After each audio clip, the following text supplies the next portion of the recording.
دین اسلام ہمہ جہت ہمہ پہلو اور اپنے دامن میں بے شمار لاتعداد وسعت رکھنے والا انتہائی خوبصورت اور بامروت دین ہے۔ ہوتا یہ ہے کہ جب دین اسلام میں بے پناہ وسعت پائی جاتی ہے اور ہر پہلو پر دین رہنمائی کرتا ہے تو بعض لوگ یوں کرتے ہیں کہ جو ایک پہلو ان کی طبیعت کو بھلا لگتا ہے وہ اس ایک پہلو کو چننا شروع کر لیتے ہیں۔ جو ان کی طبیعت کے مطابق ٹھیک ہوتا ہے اس کو اخذ کر لیتے ہیں اور پھر اسی پر دلائل جمع کرتے رہتے ہیں، اسی کو بیان کرتے رہتے ہیں، اور دوسرے کسی اور پہلو پر نہ توجہ دیتے ہیں۔ اور اگر کوئی شخص کسی اور پہلو کو چھیڑتا ہے تو بجائے اس کے کہ کسی کی بات کو، علمی بات کو غور سے سنا جائے، دلیل سے قبول کیا جائے، ہمارے ہاں رویہ بڑا سخت اور تلخ ہو جاتا ہے۔ نیکی، تقوی اور پرہیزگاری کا بھی لوگوں کا اپنا اپنا معیار ہے۔ کچھ لوگ کہتے ہیں جناب میں چونکہ عشق والا ہوں، میں چونکہ پیار والا ہوں، چونکہ وارفتگی والا ہوں، لہذا مجھے آپ نہ کہیں کہ پابندی سے نماز پڑھ، مجھے آپ یہ نہ کہیں کہ سنت اور شریعت کا خیال کر۔ عشق پورے عروج پہ ہے، لیکن عشق رسول میں اگر آپ مجھے یہ کہیں کہ میں داڑھی بھی رکھوں تو چونکہ میں عاشق ہوں میرا آپ صرف عشق ہی قبول کریں۔ آپ مجھے کہیں کہ محبت رسول صلی اللہ تعالیٰ علیہ وسلم میں اور حضور کے نام کے نعروں کی گونج میں شریعت کی بھی پابندی کروں تو وہ سمجھتے ہیں کہ شاید میں نے عشق اپنی مرضی کا چونکہ اس کا میں نے مفہوم بنایا ہے تو اب جو میں کہہ رہا ہوں وہی ٹھیک ہے۔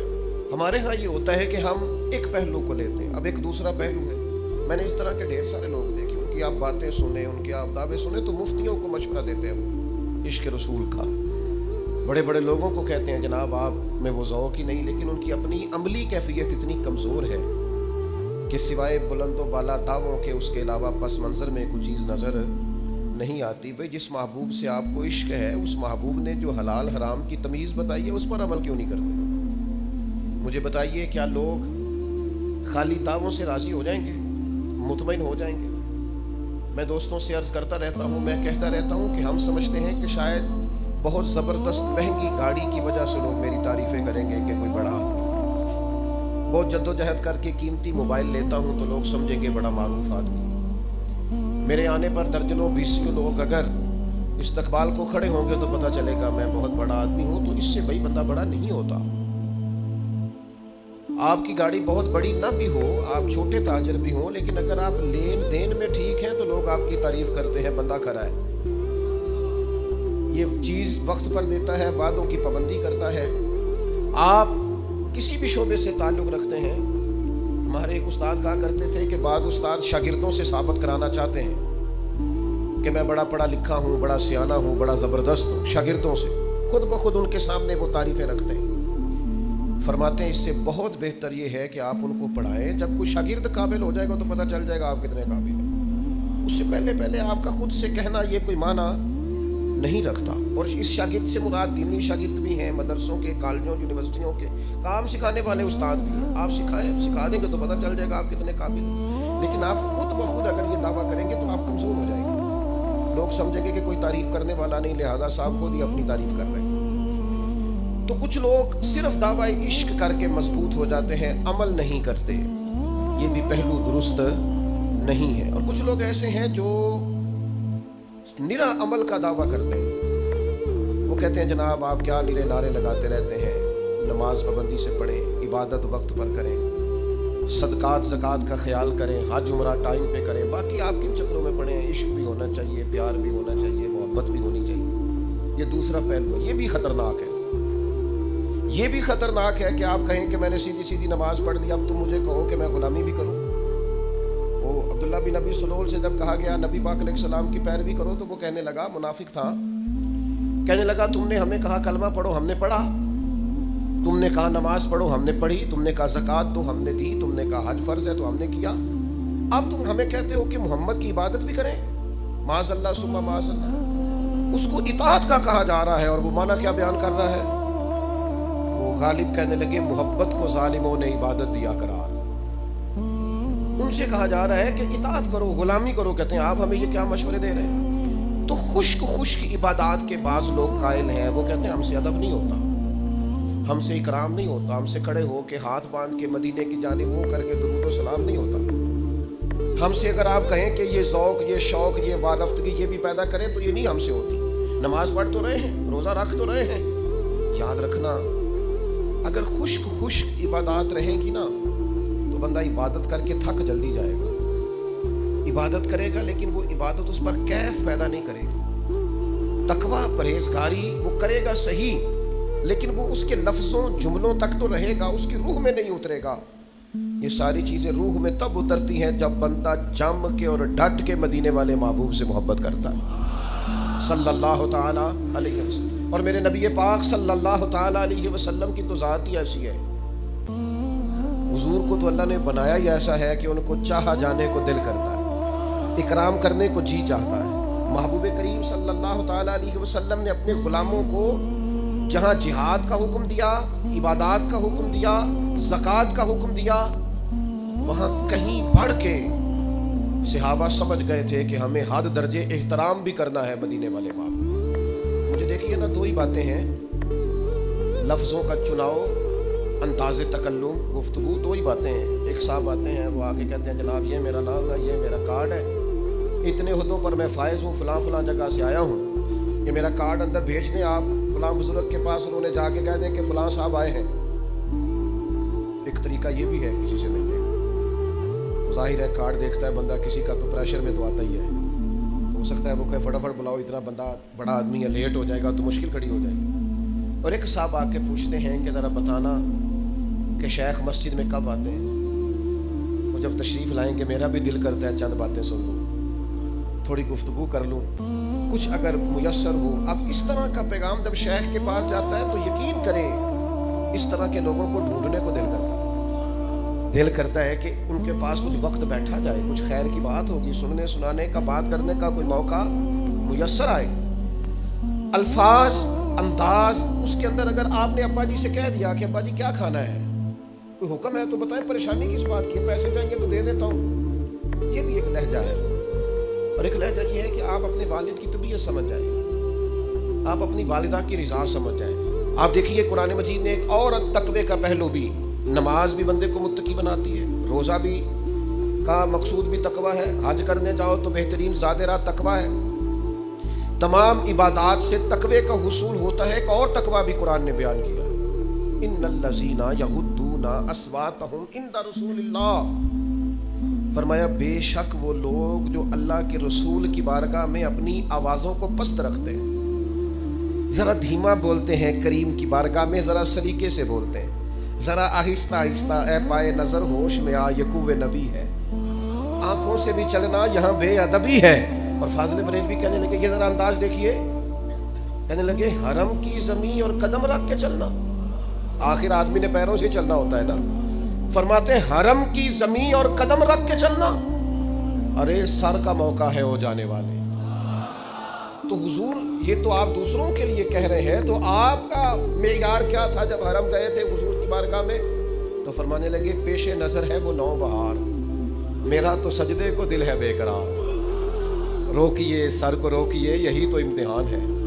اور ان کے شہزادے نے بات تھوڑی اور کھول دی. حضور مفتی اعظم فرمانے لگے سنگے در جانا پر کرتا ہوں جبھی سائی، میں محبوب کی بارگاہ پہ سر جھکاتا ہوں، سنگے در جانا پر کرتا ہوں جبھی سائیں، او سجدہ نہ سمجھ ظالم، میں سر دیتا ہوں نذرانہ، میں سر دیتا ہوں نذرانہ. یہ نظر پیش کی ہے حضور کی بارگاہ میں. اور ہمارے ایک ضلع گجرانوالہ کے شاعر تھے، ان کا کلام بھی مجھے بڑا پسند ہے. وہ کہتے ہیں ظاہر کوے جنا آہستہ چل، وہ مکے مدینے آنے والے، میں کس درد سے بات کروں. وہ ایک بندہ پیچھے کھڑا کیا ہوا موبائل دے کے، میں تو چڑھنے لگا ہوں نا موبائلوں سے، ہر جگہ ہی موبائل، یار حد ہو گئی ہے. ہم نے کیا اس کو دین ایمان بنا لیا ہے؟ یعنی مکے مدینے میں حضور کی بارگاہ میں بھی موبائل. ایک صاحب مجھے فون کرتے ہیں، السلام علیکم، میں اس وقت بیٹھا ہوں، لائیو کال کر رہا ہوں، سلام کر لیں. میں نے کہا میرا سلام کہہ دیں اور ذرا سائڈ پہ ہو کے مجھ سے بات کیجیے گا. سائڈ پہ ہو کے اس نے بات کی. میں نے کہا یار تیرا کیا خیال ہے، نبی پاک موبائلوں کے محتاج ہے سلام کے لیے؟ فاضل بریلوی فرماتے ہیں اللہ کی قسم واللہ وہ سن لیں گے اور فریاد کو پہنچیں گے ہم، بس اتنا تو ہو کوئی فریاد کرے دل سے. موبائلوں پہ سلام سناؤ گے حضور کو؟ یہ تمہارا خیال ہے کہ رہتے ہیں فقط مدینے میں، وہ تو رہتے ہیں اپنے عاشقوں کے سینے میں. اس لیے غیر معیاری گفتگو معیاری جگہوں پہ اچھی نہیں لگتی. بات کو سمجھیں. وہ کیا کہتے ہیں او حضور کی بارگاہ کی زیارت کرنے والے، زائر کوے جنا آہستہ چل. بس اگر تجھے سمجھ آ جائے نا وہ دیکھ آیا ہے کہاں، وہ تو دیکھ آیا ہے کہاں. یہ کبھی تجھے سمجھ آ جانا کہ تو اس وقت کھڑا کہاں ہے، جگہ کون سی ہے، مقام کون سا ہے، جس کی قسمیں اللہ نے قرآن مجید میں بیان فرمائی ہے. لا اقسم بہذا البلد وانت حل بہذا البلد والتین والزیتون وطور سینین وہذا البلد الامین. تجھے پتہ ہے تو کہاں کھڑا ہے؟ زائر کوے جنا آہستہ چل، وہ دیکھ تو آیا ہے کہاں، آہستہ چل. حاضری میں ہے ملک 70,000 قدسیوں کے درمیان، آہستہ چل. 70,000 فرشتوں کے بیچ حاضری ہے، ذرا ہولے ہولے چل. حاضری میں ہے ملک 70,000 ان قدسیوں کے درمیان، آہستہ چل. فرمایا ان الذین یغضون اصواتهم عند رسول اللہ، بے شک وہ لوگ جو اپنی آوازیں رسول پاک کی بارگاہ میں پست رکھتے ہیں. یا اللہ یہ کون ہے؟ فرمایا اولئک الذین امتحن اللہ قلوبہم للتقوی، یہ وہ لوگ ہیں جن کے دلوں کو اللہ نے تقوی کے لیے پرکھ لیا ہے. کچھ تو ظاہری طور پر عبادات کے تک متقی ہوتے ہیں نا. فرمایا یہ جو میرے نبی کی تعظیم کرتے ہیں، آوازیں پست رکھتے ہیں، ان کے دل متقی پرہیزگار ہیں. متقی لوگ ہیں جو آوازیں پست رکھتے ہیں. اولئک الذین امتحن اللہ قلوبہم للتقوی، ان کے دلوں کو اللہ نے تقوی کے لیے چن لیا ہے. جسے دل کا تقوی چاہیے وہ حضور کی تعظیم کرے. جو چاہتا ہے باطن کا پرہیزگار ہو، روح کا نیک ہو، وہ بارگاہ محبوب کریم علیہ السلام کا بادب ہو. بہت بڑا انعام ہے کہ رب فرما رہا ہے ان کے دل تقوی کے لیے چن لیے. یہ بڑا انعام ہے. لیکن آگے فرمایا لہم مغفرہ، ان کے لیے بخشش ہے، وَأَجْرٌ عظیم. اور جب رب اجر عطا کرے گا تو پھر بھی اللہ بڑا ہی عظیم اجر عطا فرمائے گا. تقویٰ بھی بڑی نعمت ہے، پر دوسرے اجر کا اعلان کیا. فرمایا بخش دیے جائیں گی اگر کوئی خطائیں ہوئی ایسے لوگوں کی. لہم مغفرۃ وَأَجْرٌ عظیم. اگر ان کے ذمے کچھ غلطیاں ہوں گی تو اللہ معاف کر دے گا، اور اس پر بھی اجر یہ ملے گا کہ اللہ تعالیٰ انہیں بہت اجر عظیم عطا فرمائے گا. اپنی مزاج کو نا جی ذوق والا کرنا. کچھ لوگ ہوتے ہیں جو ذوق والے نہیں ہوتے، کیف والے نہیں ہوتے، سرور والے نہیں ہوتے، تو بیچارے نا خشک سے، ناراض سے، ہر بات میں الجھے سے، ذرا سی بات پہ خفا سے. ہم ہر وقت اپنے حقوق کی جنگ لڑ رہے ہیں. میرے ساتھ ٹھیک نہیں ہو رہا، میرے ساتھ انصاف ہونا چاہیے، مجھے قدر نہیں مل رہی، میری عزت نہیں ہو رہی، میرا اکرام نہیں ہو رہا، میرے ساتھ پیار نہیں ہو رہا، میرے اوپر شفقت نہیں ہو رہی. والدین نے بھی توجہ کم کی، استاد بھی سخت مل گئے. فلاں جگہ میں ارادت مند ہوا تھا، وہاں بھی میرے اوپر لوگوں نے اکرام نہیں کیا. آہستہ مزاج میں سختی، خود بخود تلخی. بعض لوگوں کا لہجہ ذوق والا ہوتا ہے. وہ کسی درویش نے کہا تھا کہ ان کی ادائیں ایسی ہوتی ہیں کہ پیار آ جاتا ہے. ان کا انداز یہ، ذرا بخاری شریف دیکھیے نا. حضرت عبداللہ ابن عباس رضی اللہ تعالیٰ عنہ، یہ نبی کریم علیہ السلام کے چچا زاد ہیں. فرماتے ہیں میں نے ایک دن ارادہ کیا، اپنی خالہ حضرت میمونہ رضی اللہ تعالیٰ عنہ جو ام المومنین ہے، حضور کی اہلیہ ہیں، میں نے سوچا کہ جس رات سرکار ان کے گھر میں آرام فرما ہوں گے میں رات وہاں گزاروں گا اور حضور کے ساتھ رات عبادت کروں گا. عمر کتنی ہے بھلا؟ 10 یا 12 سال. اے دیکھو نا، اے جے عشق لگا سی کھیڈا کھیڈ دی نو. یہ ہے جو پیر حیدر شاہ صاحب نے کہا تھا کہ عشق لگا سی. 10-12 سال میں ان کے گھر میں، کہتے میں رات چلا گیا، مجھے پتہ چلا آج سرکار وہاں آرام فرما ہوں گے، اور میں نے رات وہاں قیام کیا. فرماتے رات کا کچھ حصہ گزرا تو محبوب اٹھے، اور حضور کی زبان پر لفظ یہ تھا کہ لوگ بھی سو گئے، ستارے بھی چھپ گئے، پر حی و قیوم رب بیدار ہے. محمد بوٹیا سارے سو جاندے، اکو جاگدا پروردگار راتی. کہتے ہیں کہ محبوب پاک علیہ السلام یہ کہتے ہوئے اٹھے، اور سورہ آل عمران کی آخری آیات حضور کے لبھائے مبارکہ پر تھیں. پھر نبی کریم علیہ السلام مشکیزے کی طرف بڑے، حضور نے وضو کیا. فرماتے ہیں میں بھی وضو کر کے نا تو نبی پاک علیہ السلام کی بائیں جانب پیچھے ذرا کھڑا ہو گیا. اب جب 2 بندے جماعت کرانے والے ہوں تو فقہی مسئلہ یہ ہے کہ امام کے سیدھی جانب کھڑا ہو دوسرا آدمی سیدھی جانب. کہتے میں حضور کے پیچھے کھڑا ہو گیا. نبی کریم نے نا مجھے پکڑ کے دوران نماز ہی پکڑ کے حضور نے ادھر لا کے کھڑا کیا. حضور نے کھڑا کیا، جیسے حضور نے مجھے چھوڑا میں پھر ادھر چلا گیا. کہتے دوسری دفعہ کریم نے پھر مجھے کھڑا کیا، میں پھر ادھر چلا گیا. تیسری دفعہ یہ دیکھو یہ نماز ہو رہی، نماز پڑھا کہ میں تیں وال ویکھا.